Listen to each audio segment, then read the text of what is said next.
Hi guys, welcome back to my channel. My name is Quenya, and today we're going to be playing the Single Mom LP.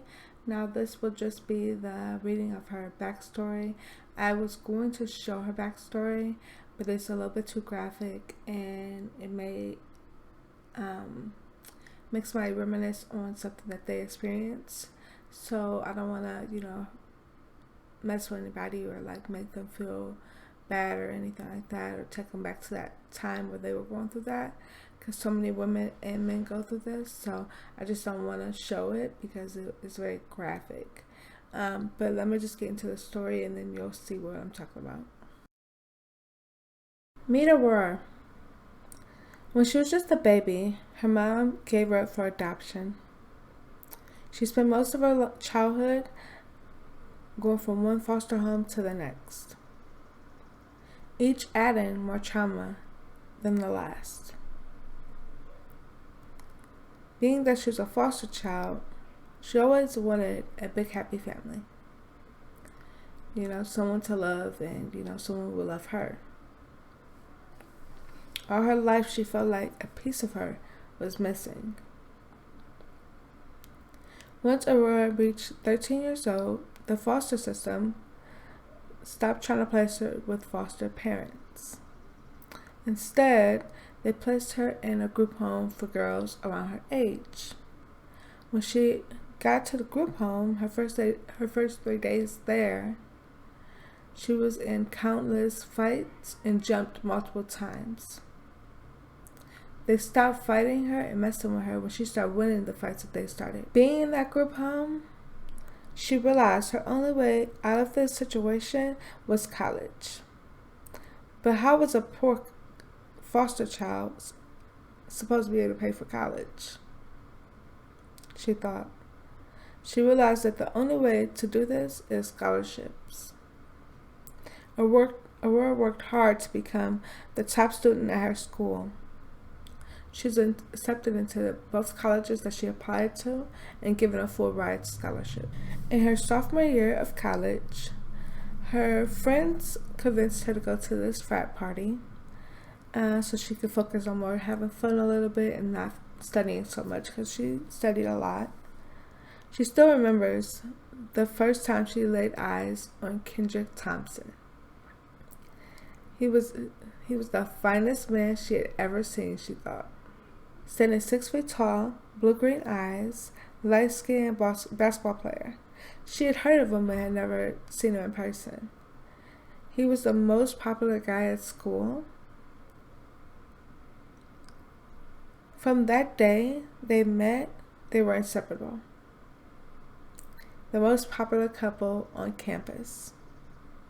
Kendrick was a senior when they met and Aurora was still a sophomore. By the time Aurora was a junior, she was pregnant with their first child. Kendrick had already graduated at the time and been accepted into the NBA, so they never had to struggle. They may have struggled as a couple to get to know each other and try to raise a family together, but they never had to struggle financially because he had already made it to NBA, so he had money already. So Aurora dropped out of school and married and bought their first house together. Present day, they currently live in a beautiful home and have 3 kids and 1 on the way. She's pregnant right now. From the outside looking in, they are the perfect couple. Literal goals. Rich, big house, beautiful children. Last year, Kendrick took their whole family on a vacation. They traveled around the world. However, looking in the inside, it is hell on earth. Kendrick is a controlling, jealous man with a temper. He's been beating his wife for years. The first time he laid hands on her was when their daughter Aaliyah was just about 10 years old.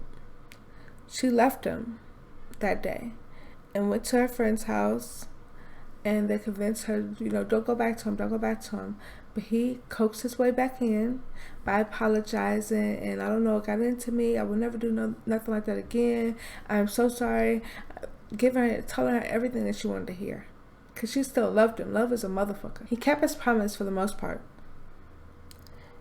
Up until about Kaden was about 8 years old, which was 3 years ago. And then he started beating her the fuck up again. Aurora figured out a pattern with the way he hit her. He only really hit her super hard when he was with another woman. That's the only time he really hit her hard. Typically it would smack her or something like that, but when he would beat her up is when he had another woman on the side, and he was just doing the most, basically. The last time he put his hands on her, he was in the shower and got a phone call. So Aurora answered, being that that's her husband. And another lady on the end of the phone said that, Kendrick is hers and she'll know who she is. And Kendrick said that he don't want her no more, and, all the dumb shit that women do. So when he got out of the shower, Aurora confronted him. Kendrick, who is this lady? And what is she talking about? What have you told her? And he basically told her, you pay no bills here. You don't control shit. I do what I want to do. And then after that, he beat the fuck out of her. So bad that she thought she feared for her life. Still, she was afraid to leave him. If she did leave him, what if he finds her and then kills her? She didn't want to leave her babies. She couldn't leave her babies behind. If she leaves, they have to come with her. She's not leaving them with this psychopath. But she had no money.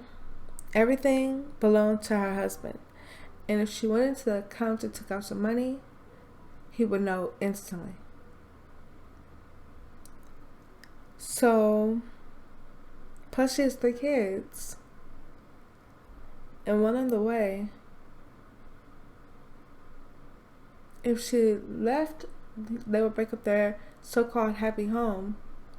Not only is Kendrick famous right here in basketball, he's also famous in the community.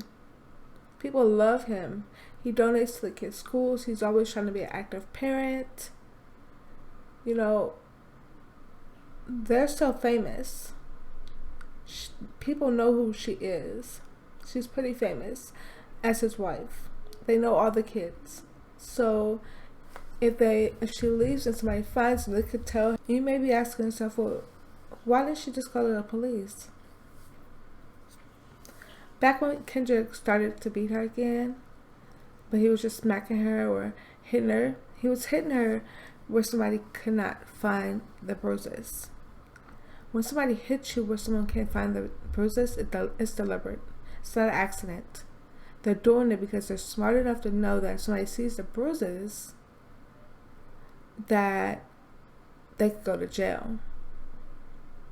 So she went to a police station, who Kendrick has a lot of friends there, and told them what was going on with her, and nobody believed her.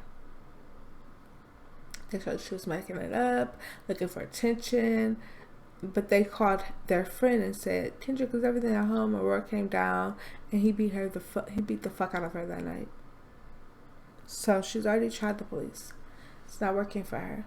It took for her daughter Aaliyah to knock some sense into her. She cried to her mother, begging her, Mom, please leave him. Please leave my dad. Please, Ma, leave him, with tears falling on her face. Ma, I don't want to lose my mom. I don't want you to die. I don't want you to die. Please, Ma, leave him. For her to say, you know what, baby? I'm going to do it. Because sometimes you don't have the strength to do something on your own.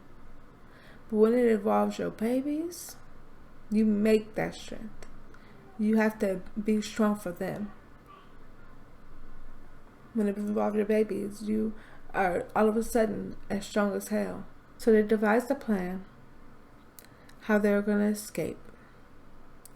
Aurora had no friends to help her because earlier when she went to her friends, Kendrick kind of alienated her from her friends and moved her all the way to the other side of the world. So she wouldn't have any friends. So the plan was, Kaylin, her 11-year-old, was going to fake sick. And she was going to have to keep him at home to watch over him. And Khalil wasn't going to school anyway because Kendrick felt like he did not trust the daycare centers, and he wanted Aurora to teach him everything. Now, Leah, she had a driver take her to her private school every morning. So that one is a little bit more trickier because the driver waits for her to go in school and everything like that. And she has to be at school at 8 a.m. Kendrick waits until 9 a.m. to make sure that his daughter is going to school and everything went well with that. So she got dropped off at school, walked into school, and walked right out the back of the school, wait for the driver to pull off, and then took the nearest bus to go to a bus station her mom had planned to meet her at. Now, Kendrick has a schedule that he does every weekday. Because he also owns a business, in the mornings he leaves to go to the office around 9 a.m. Then he meets up at the gym with all of his to train with all of his team. So the plan was, Aaliyah had to go to school that day. Kaylin stayed home, and she asked Khalil. So as soon as he left, she went upstairs. She got the babies ready, showered, everything ready for them. Khalil ready, and then she packed a bag with all of their outfits that she could take for, like, cold weather, hot weather, all of the stuff that they will need, bottles, everything, and got on the bus to meet Aaliyah at the bus stop. They got on that bus and rode to the end of the line. She had no money and she had nowhere to go. She had just enough from Aaliyah's allowance to ride the bus with all her babies. So once she got to the end of the line, and the bus driver was like, I can't take any farther. This is where my line stops. She said, okay. And she got off the bus in a random town she had never been to before. And she walked around with all of her babies until she found a opening in this dirty building. So when the bus driver told them that this was the final stop and he's ending for the day, she didn't know what to do, but she got off in this random town they dropped her off in, and she walked all the way around that town with all of her kids, and until they came up onto this disgusting building, but they had an opening, and they had some type of form of shelter. She couldn't close the door, so she had to be very careful at night, but it had somewhere where she could have her kids stay for a moment. Never mind the fact that it's disgusting. And that's where we start this LP.